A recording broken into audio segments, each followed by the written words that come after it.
Hello everyone and welcome back to the Deepsea podcast. This is our October Halloween Spooktacular, so we're going to be addressing fear on this episode. I'm Dr. Thomas Lindley. I'm here with Dr. Alan Jameson. You doing alright, mate? Yes, I'm fine, Tom. Good. We're all good.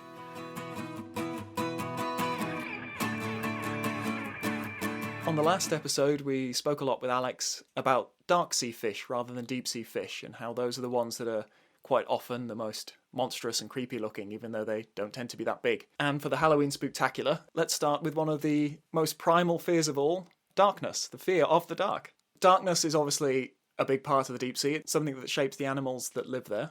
Do you have any recent stories, Alan, on darkness, he says, like he doesn't already know, for podcast magic? Yes, I do. So I've got a story about darkness, and it all kicked off earlier this year when we were driving across the Saudi Arabian desert to a place called Tabuk, I think it was, or Duba. It was Duba, I think we were going. And we were travelling with two legendary Canadians, and we were, to put a timestamp on it, we were at that point when we were asking each other, what's all this coronavirus stuff about? It seems a bit weird, doesn't it? So that was probably about February this year. So we went to Duba and we joined the ship and we went out and we dove on the Kibrit brine pool, which was quite amazing.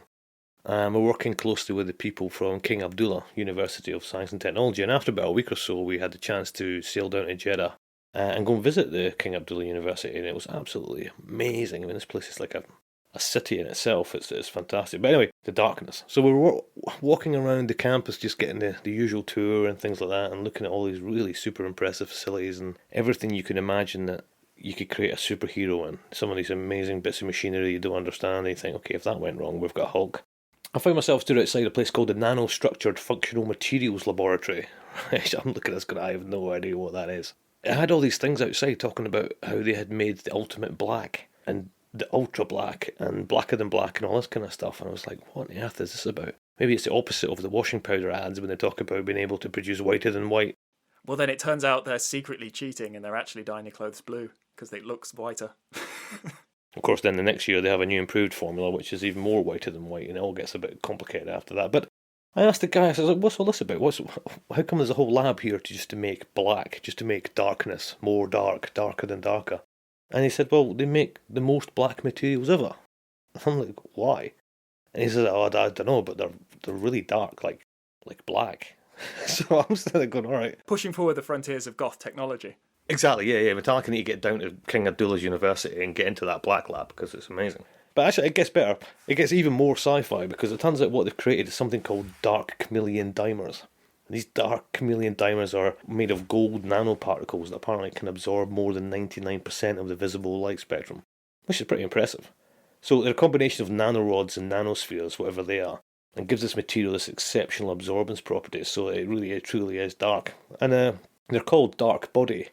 Or dark chameleon dimers, to come close to the perfect black body. So, where did this idea come from? Well, it actually came from nature, as most cool things do. It turns out they were sort of inspired by a beetle, which, believe it or not, is whiter than white. And if I understand this right, you take the nanostructure of the wings of this particular beetle that's whiter than white and turn them upside down, you end up with something which is blacker than black, which is pretty cool. So, these nanorods that are in this, they behave apparently like tiny antennas, and they pick up the light to all colours from the environment. I love the idea of nano antennas. So at this point I should have been thinking things like, ooh, this is really interesting. I wonder if that's something that also occurs in the deep sea, given all we've been talking about dark sea fish and so on.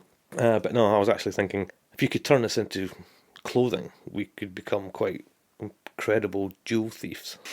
I could wear this stuff and you disappear into the night, but... What would your name be? The Shadow? Exactly, yeah. The nothing, the void. Oh, the void! The dark void. Yeah. Anyway, going back into timing-wise, this was just at the start of lockdown, and somewhere point of the end of lockdown, a news article sort of started to tingle my own gold nanorod antenna, and it was roughly the same story, but coming from a completely different perspective. Turns out scientists at the Smithsonian reported that they found a unique arrangement of pigment-packed granules in some deep-sea fish. These crazy deep-sea dark-sea fish that we've been talking about. When the light hits their skin, as little as 0.05% of that light is reflected back. So this is basically being the darkest thing you can in one of the darkest environments in the world. But what's really interesting is me sort of saying, well, maybe I should have made the biological connection rather than the jewel thief connection. But if you read between the lines, I reckon the Smithsonian people were thinking the same. There's a quote that says, mimicking the strategy could help engineers develop less expensive, flexible and more durable ultra-black materials for use in optical technology such as telescope and cameras and camouflage. Yeah. So anyway, we should really put them in touch with the guys in King Abdullah, I suppose. My favourite bit of that whole story is how they discovered it. Apparently they were trying to photograph one of these deep-sea fish with some super-duper camera, but they just couldn't capture any of the detail in the image because the skin of this thing was absorbing so much light. Every time you took a picture of it, it just technically really wasn't there. It was just this big black space. I thought it was great. So, but it all makes sense. I mean, in the dark sea or the deep sea, which way you want to look at it, every single photon of a light is enough to attract attention. So, and that intense blackness is something that the fish has to then merge into to avoid being viciously murdered in an unforgiving eternal gloom of darkness. The latter part of that sentence is a bit weird, but it'll make more sense later. The other thing I liked about the whole story was that apparently the dark sea fish was described as being blacker than black paper, and blacker than electrical tape, and blacker than a brand new car tyre. I just love the idea of them testing that. Guys going out and ripping car tyres off it in the car park and bringing them in and trying to fit them under the microscope to see just how black it was. So what about these dark chameleon dimers? I was looking them up and I found they were actually in the Guinness World Records as being the darkest man-made substance, which brings me nicely on to my next point, or my next news item, is guess who else is in the Guinness World Records now, Tom? Oh, I'm afraid to ask. I know there's a guy with a really big mouth and somebody with horrible fingernails. No, you are, Tom. Which one of those two? No, they're all in it, but you're in it as well now. I'm in it as well? Yeah. So something that happened over lockdown was we were speaking to Guinness World Records over something completely different, that had nothing to do with me, but they asked me to be involved in one way or another. And one of the guys from the environmental and nature bit said, do you have anything, given what we do for a living? I'm like, yeah, probably, aye. So we got chatting, and then I was just genuinely a bit bored and thought it was kind of a cool thing to do. So cut a long story short, we now have the deepest fish ever filmed, the deepest fish ever caught, the deepest eel, the deepest octopus, the deepest shrimp, almost the deepest jelly. I haven't actually formally submitted that yet. And we have the first new species to be contaminated with plastic already, which is Erythrines plasticus. So there you go. Just rattle them off. How many is that? 1, 2, 3, 4, 5, 6, 7 world records in lockdown. Wow, not bad for not leaving the house. Well, I thought it was cool, right? And I thought, oh, that's quite a nice thing to do. And then I had a look on the website to have a look and to see what it actually says. See what calibre we're amongst. To see who we share this space with. Right? And it's the guy with the big mouth, isn't it? We do share the space with a guy with the biggest mouth, who must be a dentist's dream. You can get a whole cordless drill in there. It's easy mode. It's massive. We also share that space with a man who can smash watermelons with his head. Presumably lots of watermelons in a given space of time. And there's also a woman who likes to have paving slabs smashed on her stomach with a sledgehammer. And there's the biggest drum kit in the world, a surfing dog, and a woman who's never cut her fingernails. So we've made it, Tom. We're up there. Wow, this is what it feels like. This is what it feels like to be stood shoulder to shoulder with a man who can smash watermelons with his head. Surfing dog. And a surfing dog. Oh, we need a photo shoot. We do.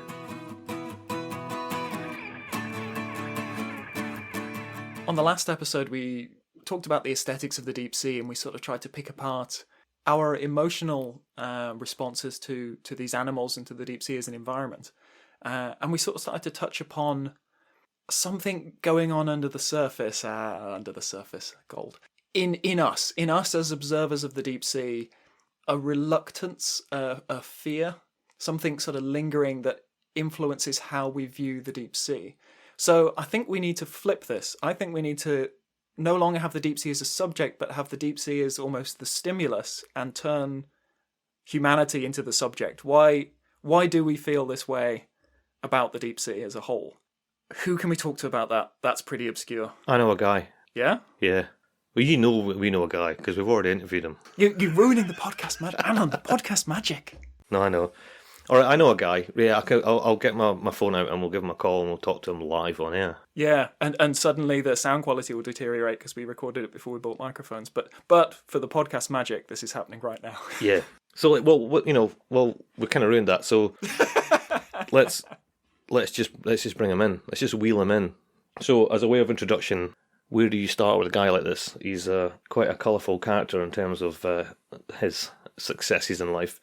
The guy's called Dr. Glenn Singleman, and he's famous for being a wingsuit pilot, a skydiver, base jumper, mountain climber, just about any extreme sport that involves throwing yourself off something really high. Normally head first, sometimes feet first, he's not fast. He's a motivational speaker, he's a documentary maker, a media commentator, he's an expedition doctor, and his day job is a physician in the intensive care unit in the Sydney Adventist Hospital in Australia.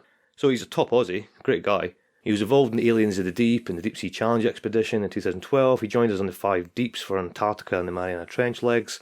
And as I say, it's really hard to know where to start with this guy, but Glenn joins us now from his house in Sydney. How are you, Glenn?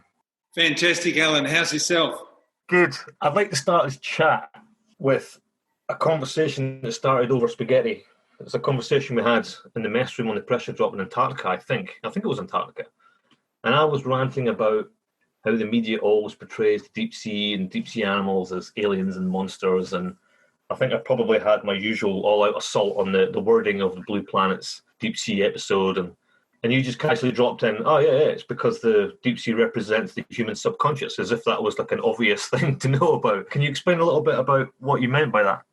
To start the explanation of this, you need to understand a little bit about analytical psychology or Jungian psychology and his symbolism and the power of symbols and what they represent in terms of art, in terms of the subconscious, and in terms of our hidden motivations.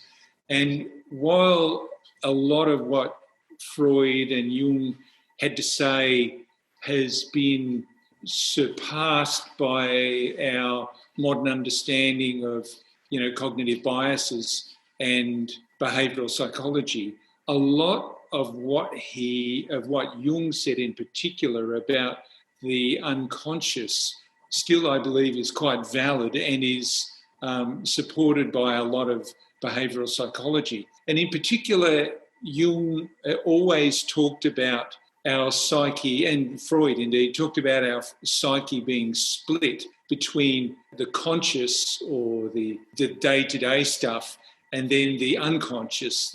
Freud called it the id. And the unconscious is where all of our dark motivations, the animal side of our nature, if you like, the selfish, mean gene-driven dark bit of all of our psyche, which we all know is there, but we all want to repress that because we don't like to be seen in public as, selfish, animalistic. True.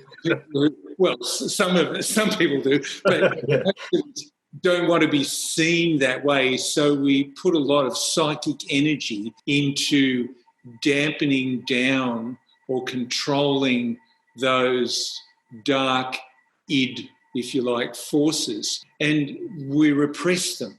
And this repression comes at a certain psychic cost, and there are symbols that represent the different parts of our psyche. And one of the traditional symbols that represents the unconscious is the ocean.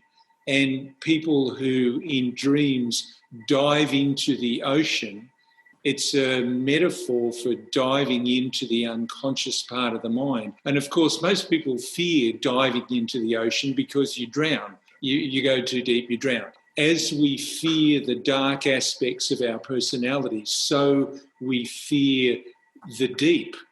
And that's been it's been a noumenal symbol throughout most of human history. In fact, if you look at most mythologies of ancient and present cultures, most mythologies have some dark, deep sea monster that comes up to the surface and pulls people down to their doom. The Cthulhu, the Jonah and the whale myth. I mean, there are just countless mythological representations of the dangers of the deep, a symbolic representation of our own I guess, fear of the dark side of our personalities. And the unfortunate sequelae of that is that deep sea research is feared. As people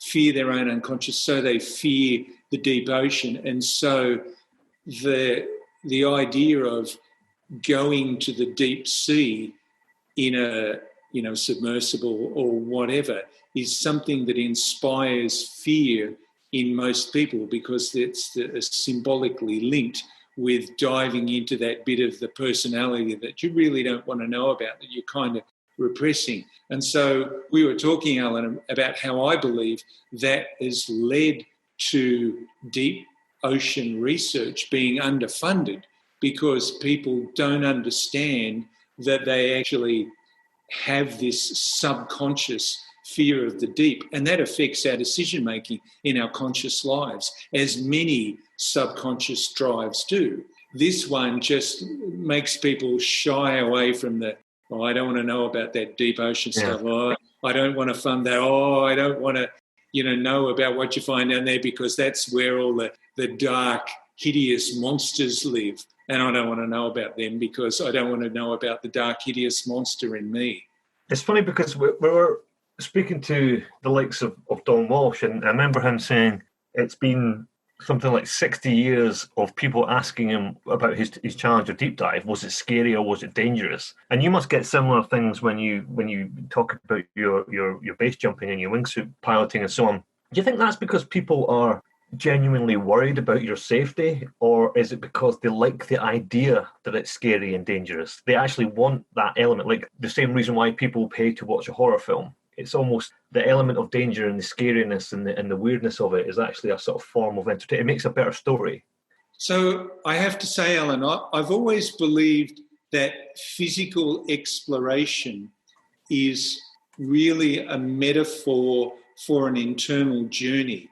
And I always think the most interesting expeditions that I've ever been on have made me think about my own internal space. They've made me explore parts of myself that I didn't really know were there, dimensions of my own psyche that I just wasn't aware of. And so when I go, base jumping or jumping out of a plane in a wingsuit or doing any of those things that push me into a state of hyper-awareness, hyper-alertness, what the psychologist Csikszentmihalyi calls flow, or other people call the zone. The psychologist Maslow called these peak experiences.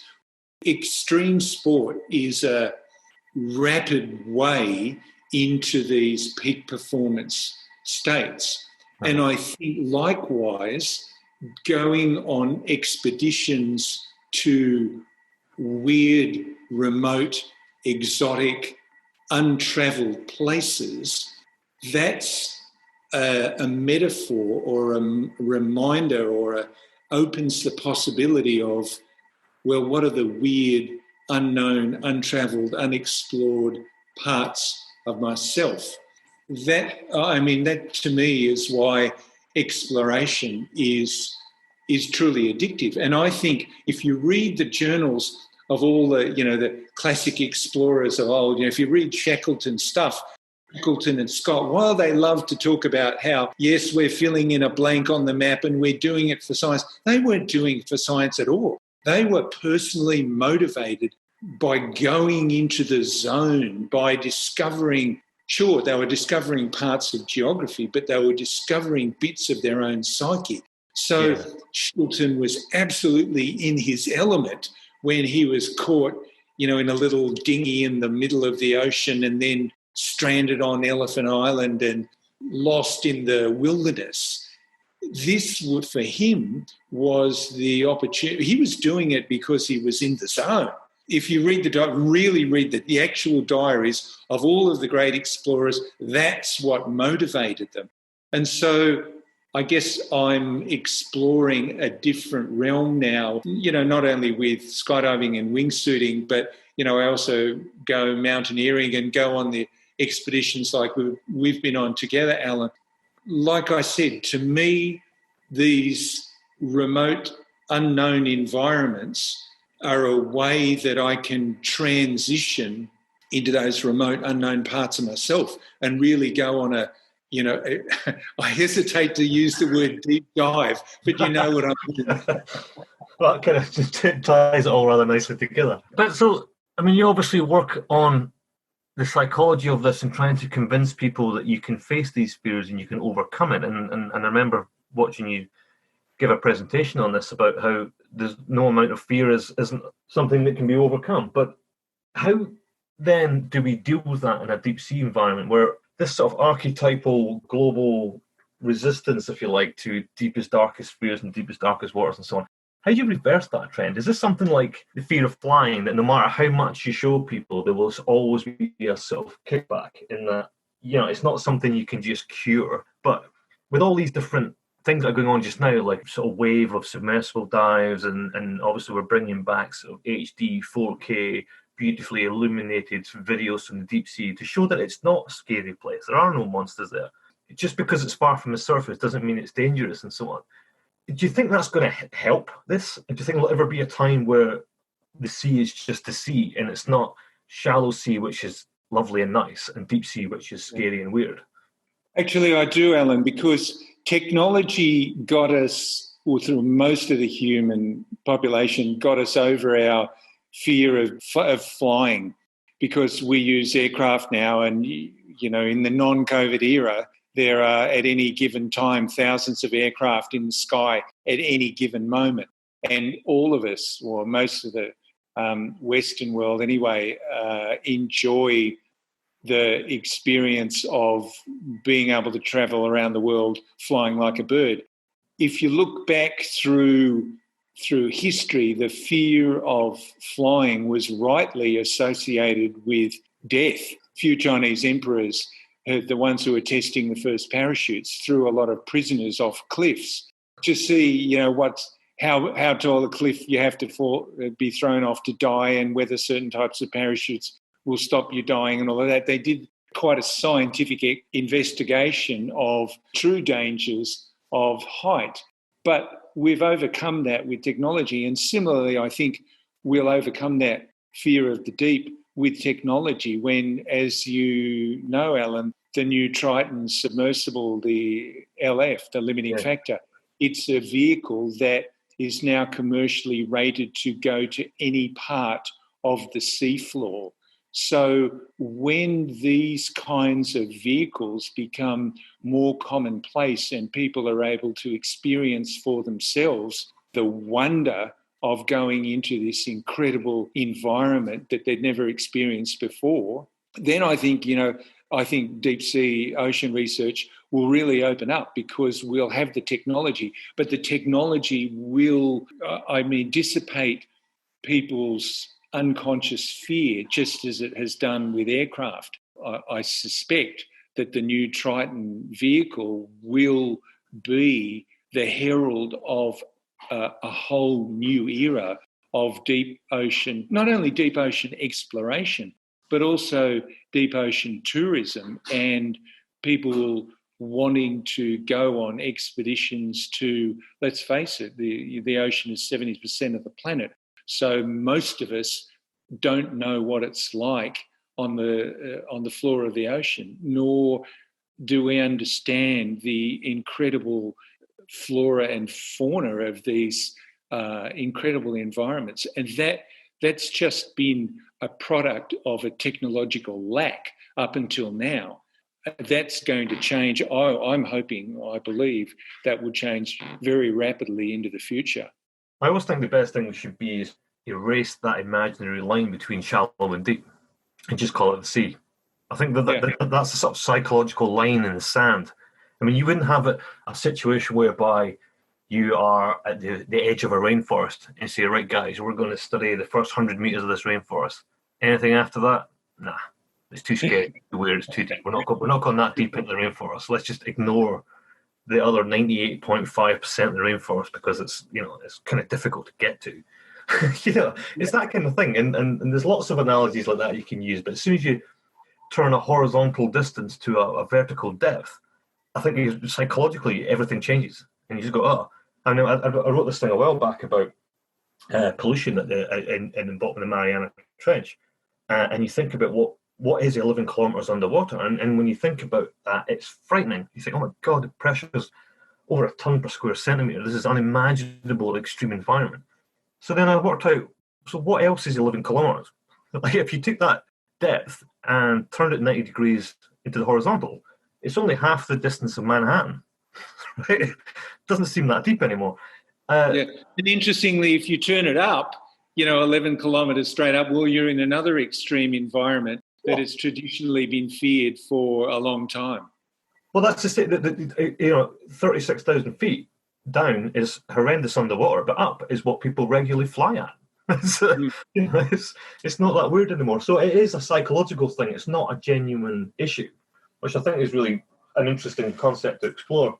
No, it's only not an issue if you have the technology, and that's what we've kind of lacked up until now. There were just sporadic, infrequent, occasional vehicles like what Don Walsh and Jacques Picard used, and since then there's literally been a handful of vehicles that could do it. But now I think with the these new vehicles that are just being sort of prototyped and now developed, I think there's going to be a huge change in humanity's understanding of what is possible. So let's get a little bit more personal then. So of all the exciting deep sea stuff that you've done personally, is there a particular moment for you that stands out as being the thing you're most proud of, or the one that when you think back on all your underwater adventures that's the line? Yeah, going to the Titanic. I mean, that is an incredible experience. I went down in the Mir submersible as part of a James Cameron expedition a few years ago.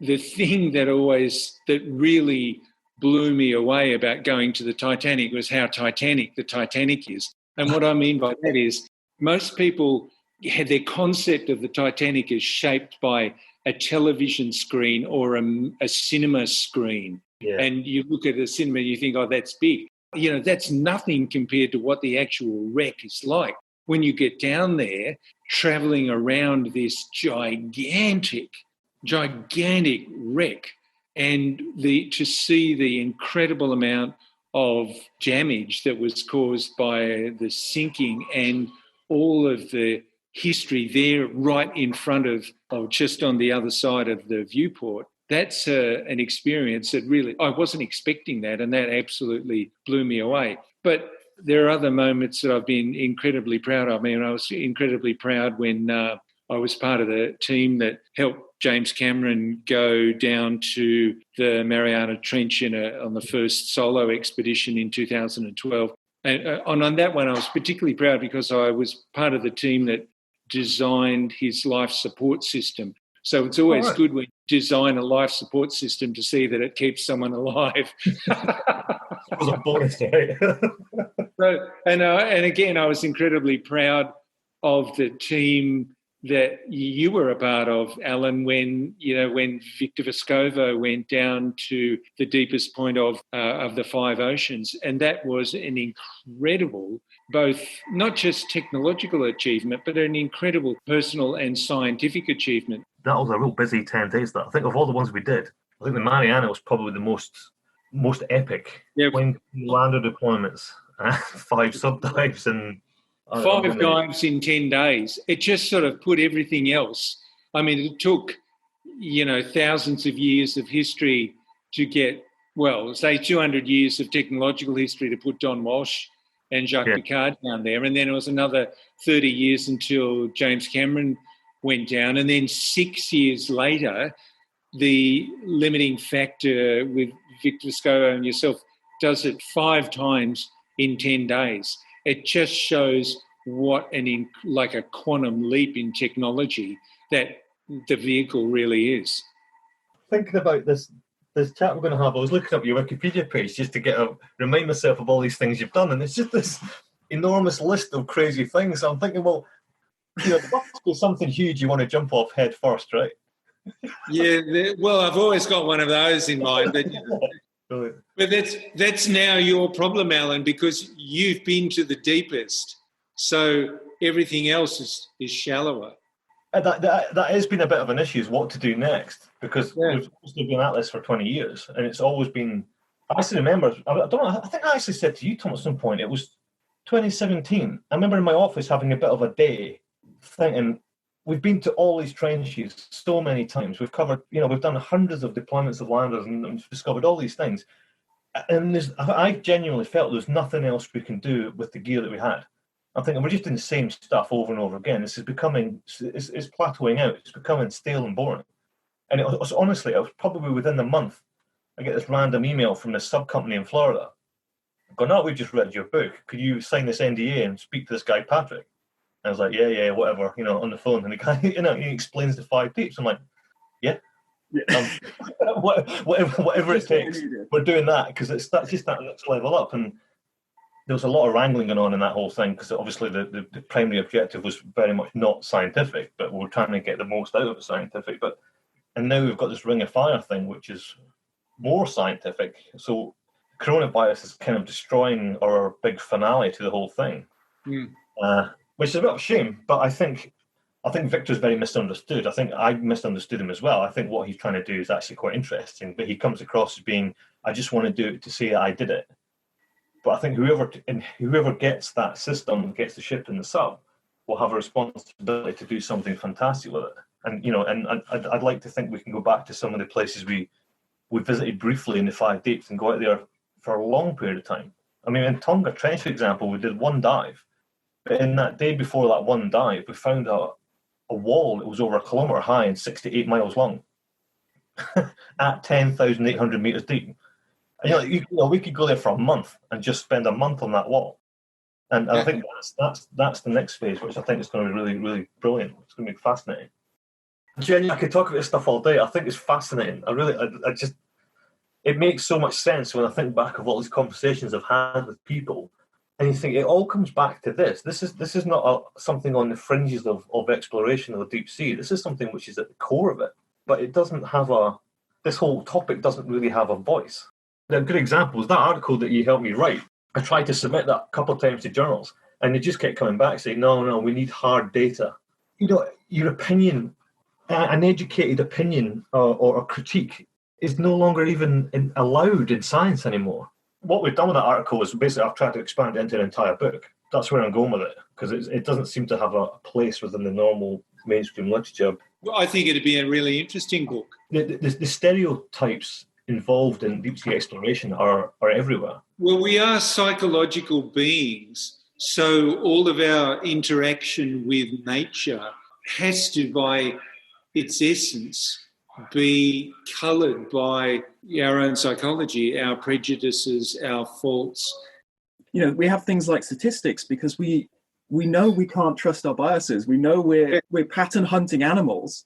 You need this cold, impartial statistics just to free you from your own mind.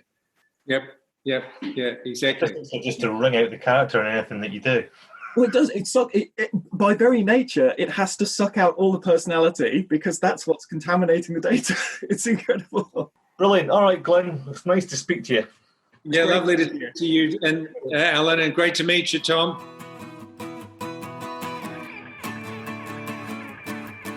So, thinking on that same subject, this and some of the topics we've discussed already is kind of coming to a natural conclusion. I think we've covered quite a lot of different aspects of this, but where all this stemmed from was a meeting we went to a couple of years back now in the Royal Society, and there was a whole bunch of scientists there, all deep sea related, and what struck me was the number of people who either mentioned or actually had a slide that said something like along the lines of, why don't people care about the deep sea?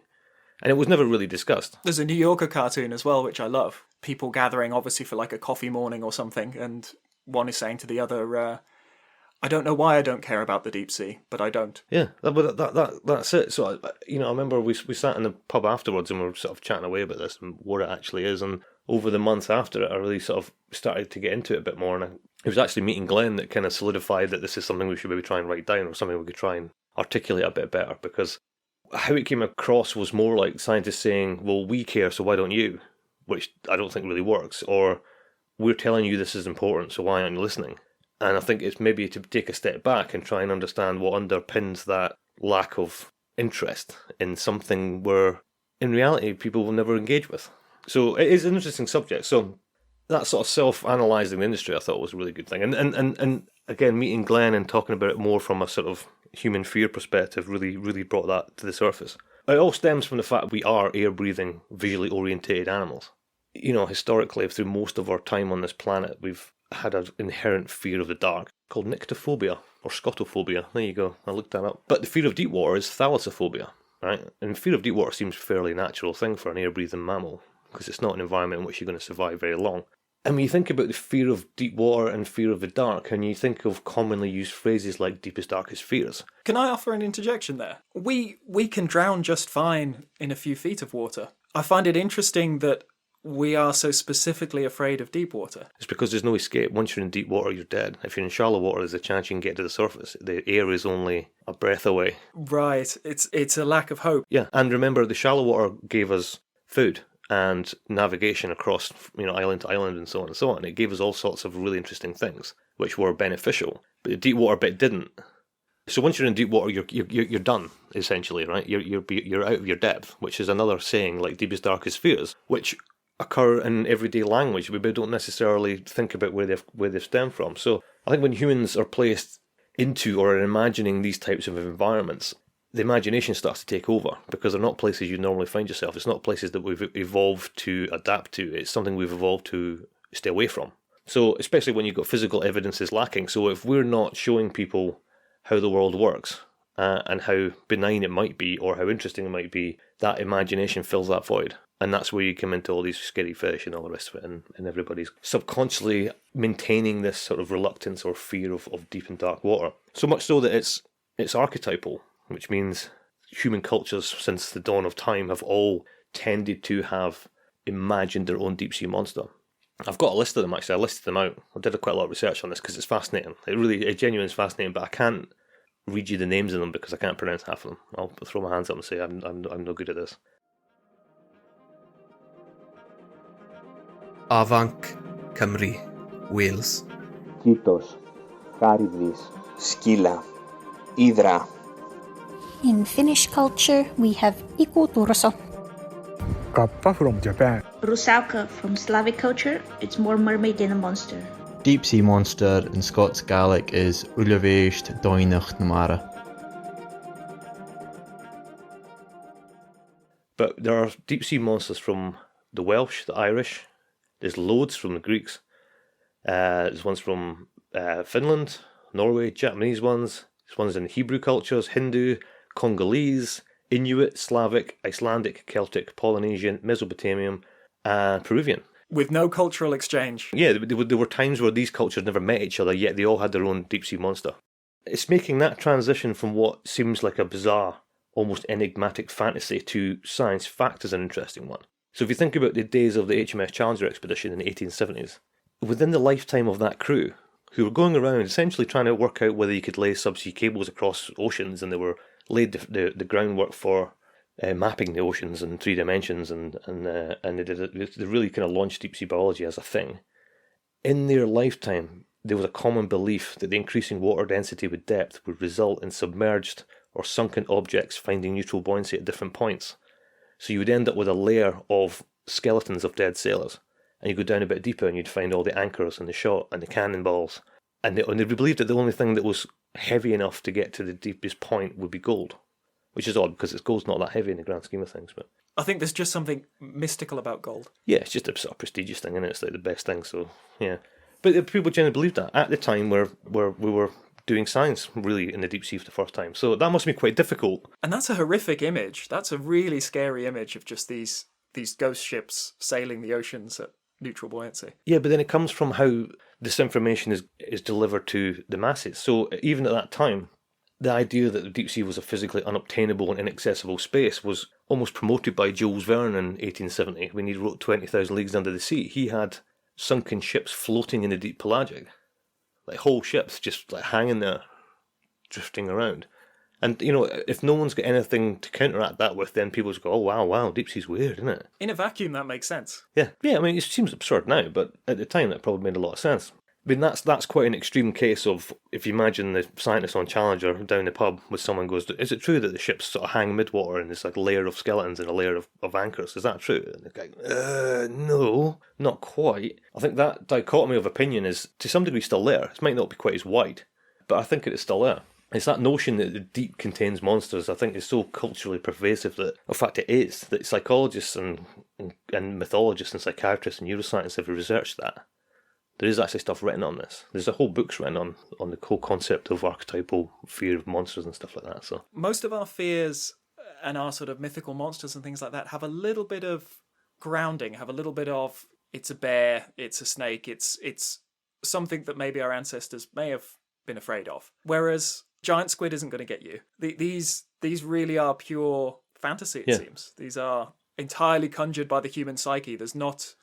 we know now there's big cephalopods, but I don't think it was killing people. No. I don't think they have any first-hand experience with these animals. They represent the environment. They represent the danger of the deep sea rather than being a representation of an animal. But then going back to the wording in terms of phrases and sentiments that we use every day, if you think about where the deep sea fits into that, it becomes quite interesting as well. When you think about things like heaven is always being up and hell is always down, right? We don't necessarily talk about the celestial bodies as being something horrifying in the way we do talk about the deep sea. In fact, we can almost celebrate space exploration. But the forces are just as destructive. Yeah. They tear you apart just as quickly. And then if you think about the wording we use for things like deteriorating mental health or experiencing difficult or bad times, you're describing them as being, you're feeling down or you're rock bottom or, again, your deepest, darkest fears. But when things are good and happiness and everyone's back in the game again, you talk about being on top of the world or high as a kite or on cloud nine and things are looking up. So you have that directional subconscious that down is bad and up is good. And it probably doesn't help that some of the wording we use in deep sea kind of lends itself to that. For example, when we talk about depths of 3,000 to 6,000 metres, you're using the word abyssal. When you talk about depths greater than 6,000 metres, you're talking about Hadal, which abyssal means a deep or seemingly bottomless chasm, and Hadal is derived from Hades, which is the lord and kingdom of the underworld where souls go after death in Greek mythology. So we're already laying that down and saying this is a horrible place. And then we've got to get up there and make people care about it. Yeah, I mean, we could rename the Hadal zone Lovey-Dovey La La Land, something a bit more positive. But anyway, so yeah, you had a thought there about life and death and this whole positive and negative with distance from the surface. Yeah, this one is almost a little bit based in truth, but I think it's still very much a human bias. So I think in the shallow surface waters, they're bathed in sunlight. It is growth and it is production and it is new life and it is birth. And then we do have this idea, and it's true to quite a solid extent, that things die and there is a rain of corpses and of waste and of filth. I think it's part life and death, part clean and dirty. And then these carcasses rain down, so at the bottom there's an ooze, and there are animals that are sort of scavengers and starving and disgusting in themselves. And I think that might even have a little bit of an evolutionary underpinning for what animals we should eat. You can see people say things about certain animals people eat as just like, oh, well, that's a scavenger, or that's a bottom feeder. Bottom feeder is a sort of derogatory term for certain types of fish that people eat. I think that's another layer to it as well. Glenn was saying how it represents the subconscious and something that we don't want to acknowledge and we want to repress within ourselves. But I think there's this life, death, clean, dirty sort of dichotomy as well. So this whole idea that there's a certain amount of belief within the populace about what the deep sea is and how it functions and whether we should care about it or not. And there's obviously the opposite, which probably comes from the scientists and conservationists and so on, who are saying, this is something we should really care about, this is something we do. But then we have to look in the middle. Well, how are they forming that opinion? That's what matters. And then you look at, where do they get their information from? Okay, so this is like epistemology. Where are you getting your information from? Not everyone goes to university and studies deep sea science, right? They're getting it from somewhere. So let's have a look at Blue Planet 2. All right, so we're in no way picking on Blue Planet 2 in any way, shape, or form. It's a great documentary series and so on. It's it's phenomenally successful. viewed by millions worldwide. It might be the reason why a lot of people are listening. It might be the reason why a lot of people are listening, yeah. And I think it's just, this is not a rant against Blue Planet in any way, shape or form. It's the latest one. It's the latest one to have done this. And it's a symptom. I think it's worth just analysing the wording they use in the Deepsea episode compared to the other episodes. The whole idea of the times of the Challenger when people had these preconceived notions and then there's probably a bunch of scientists saying that's not true, is still alive. It's not quite as dramatic as it was in the Jules Verne days, but I think it is still there. So if you tune into episode 2, The Deep, and have a think about the wording, I managed to get a transcription of this, which was really interesting. We've already talked about the moon analogies, right?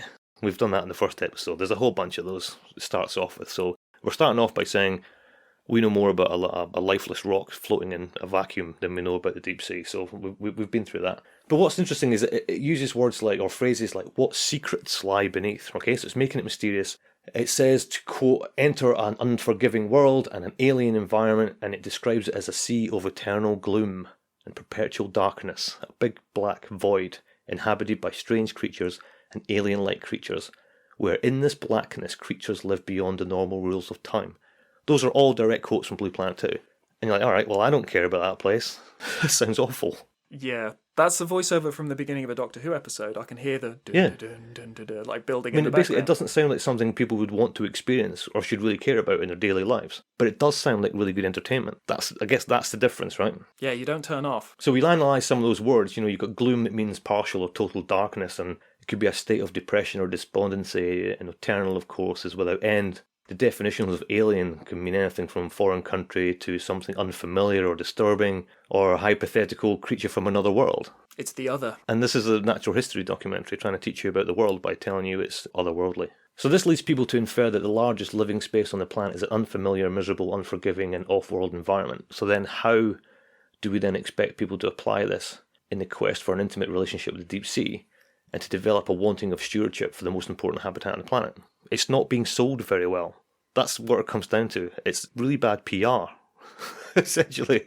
And we can go back to some of these other statements. It doesn't end there. Those are the sort of more mystical and weirdness it's trying to apply to deep sea. But there's other things which are interesting things to pick apart. It's this repeated mention of surprises. For example, when it describes the depth beyond the photic zone, the narrator reports that incredibly there is life there. And when describing the polar environments, he says one might expect that the waters would be truly barren. Okay, but in both instances, we've known the contrary for decades, if not 100 years. But we're still laying that idea down that, wow, I can't believe anything actually lives here. I said, well, we've known for like 100 years.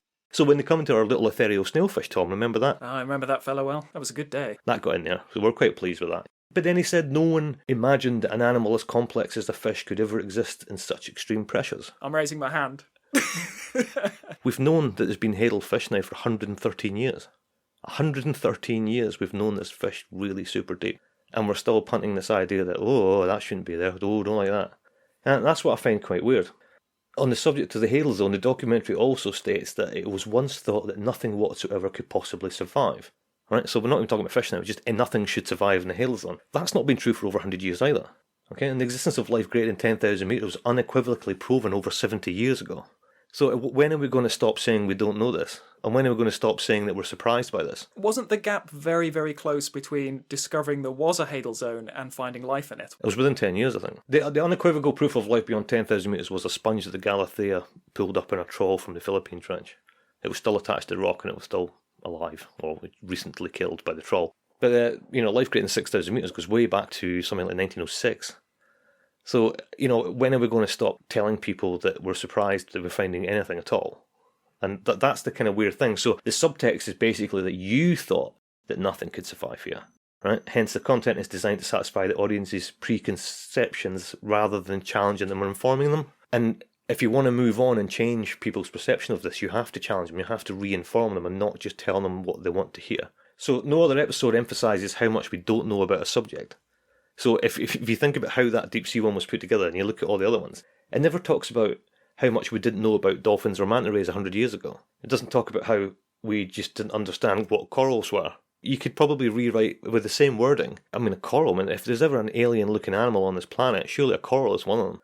But we like them now, so we're happy with those now. We don't talk about how much we didn't know about corals 100 years ago. But we keep that nonsense alive as soon as you go deeper. that's what's the thing I find really bizarre. Coming back to Blue Planet itself, I mean, it's there for entertainment, first and foremost. It's storytelling. It's just frustrating when you hear a bunch of deep sea scientists in the room who can't seem to understand why no one cares. And then they sort of applaud how amazing the deep sea episode was, where the reason why nobody cares is things like that episode, because it's great entertainment for a night over a couple of beers. But then it doesn't make you go out and go, right, I need to save this place. I need to go out and experience this and do something about it before it's too late. You just think, ooh, spooky. It's a shame that they don't push against that and buck the trend, but I don't think that these feelings are coming from this media directly. I think that they're just not challenged by it, and they're fortified by it.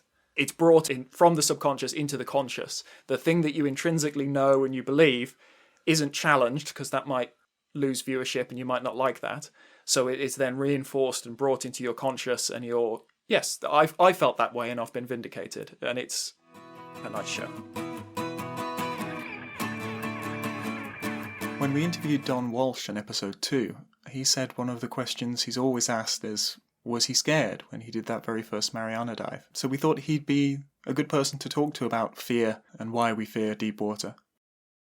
Don, thinking about fear and the way in which people respond to and sort of imagine and react to the idea of going into deep water, is it something that you think is a sort of archetypal, almost primeval fear of that type of environment, or is it a lack of trust in the technology, or is it a lack of trust in themselves? Going back to that original question, is why do people always ask, is it scary?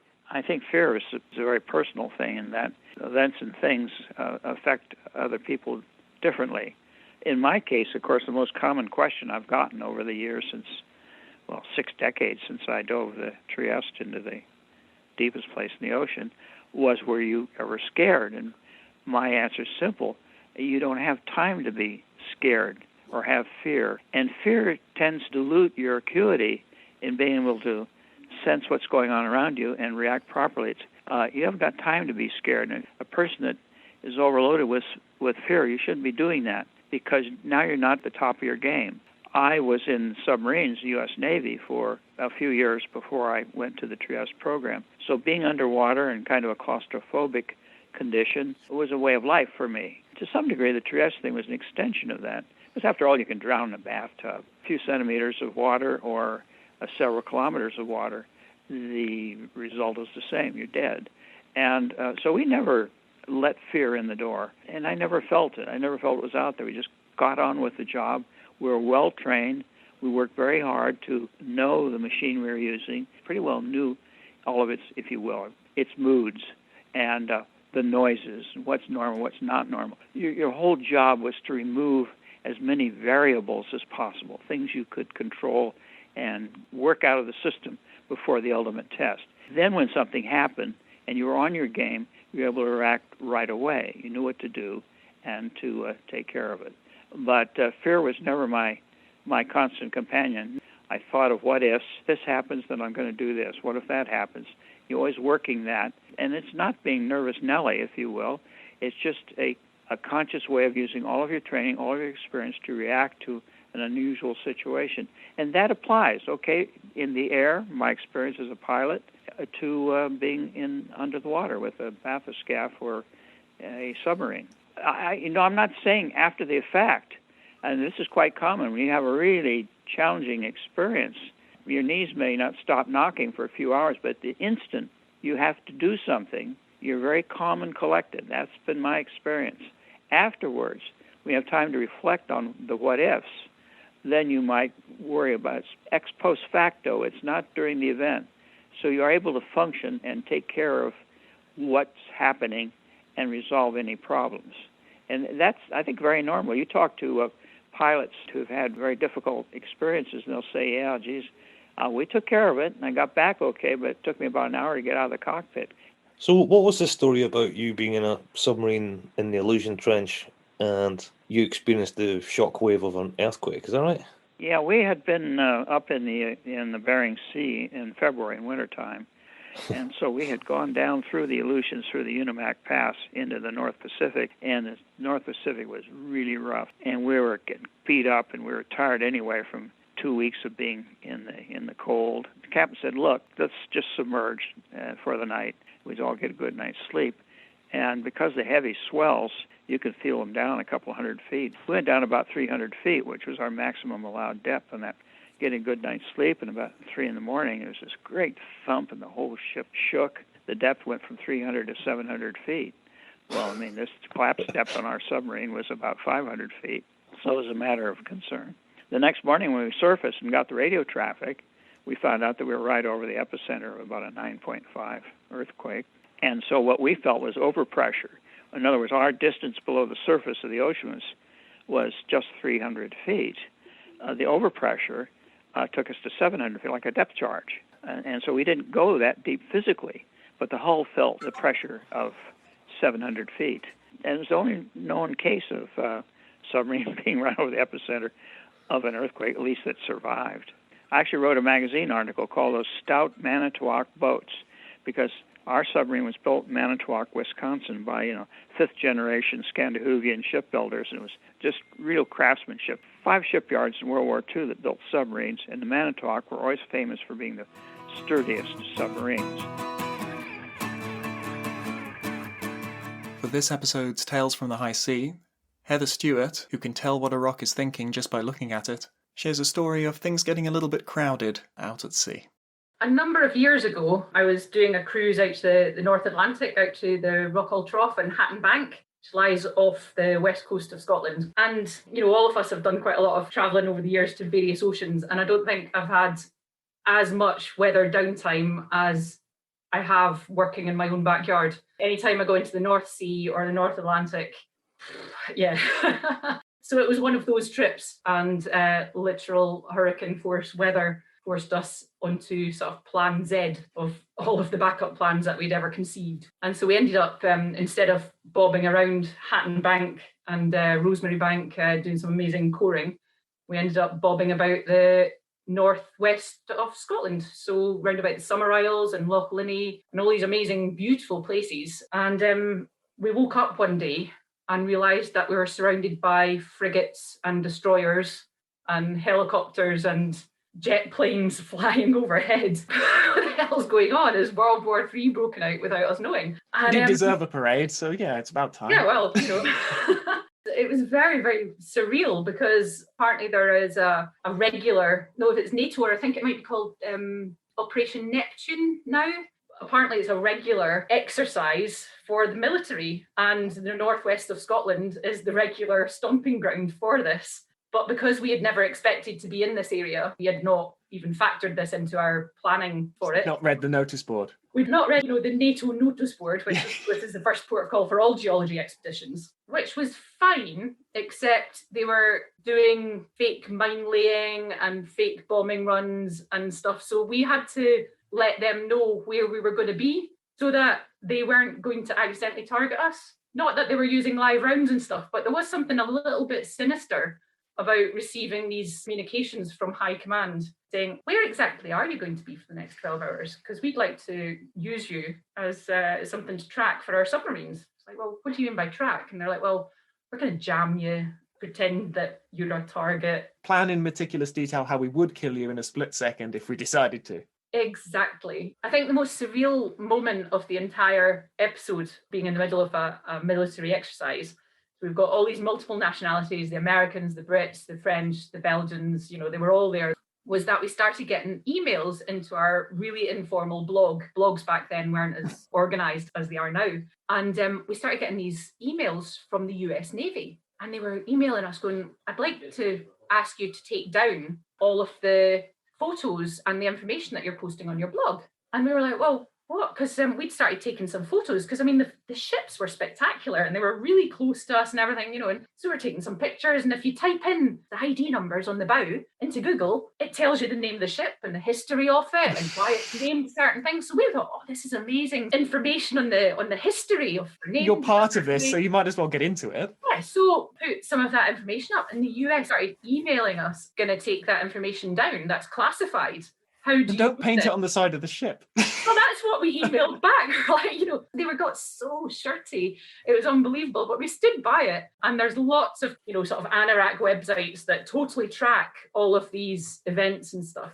It was really, really good fun. But I think getting hate mail from the US Navy was a definite highlight. And just getting the information. Just, could you maybe make sure that you're not working in Little Loch Broom tomorrow? It would be better if you're in, like the main part of the Summer Isles. We're going to make the loch bigger. Yeah, so all those submarine landslides that you're mapping, we're going to make a few more. I'd hate you to spend all this time mapping and then come back and it's all different. No, it's all changed. It's all changed.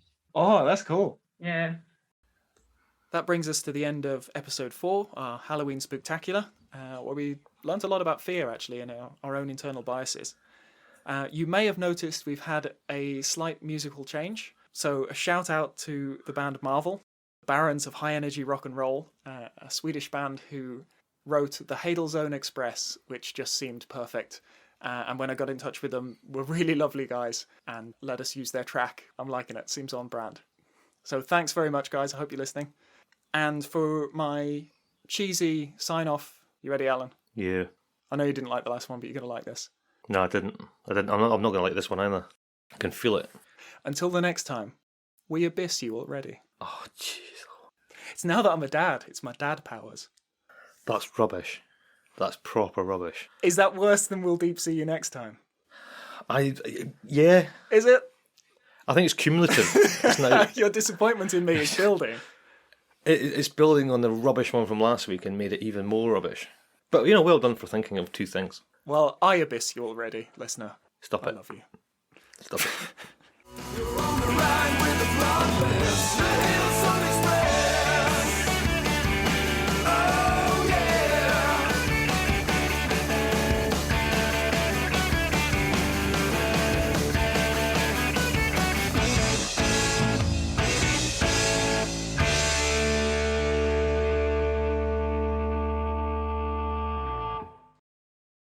This was supported by our company, Armatus Oceanic. If you want to explore the deep sea yourself, we can help you do that. But if you want to bring the deep sea to your audience, if you want facts and storytelling about the deep sea, then we can help with that also. Greetings, friends. Welcome to a new podcast, ASMR for oceanographers. Relax to the soothing sounds of working in oceanography. Do you hear that? The sound of the ocean. There's lots of things you can measure there. Maybe you'll draw a graph. Maybe you'll fit a trend line. Look at that correlation. What's that sound? Your model has finished running. Just look at your p-values. Less than 0.001. So significant it's not even a real number. Maybe a bit too significant. There are a lot of errors there as well. That might not be a good thing. Better run it again. Time to do some gut contents analysis. These have defrosted poorly. Oh God, the smell. Why does it smell so bad? It's all slime. What even is that? I've been doing this for 20 years, and I don't know what that thing is. It's time to give the cat his eardrops. Okay, give us a sec, I'll be there. Maintaining a good work-life balance. Sometimes you have to give the cat its ear medicine. He's on to you now. He won't be caught easily a second time. He doesn't know you're trying to help him. Work-life balance. I hope this oceanography journey has soothed you. See you next time.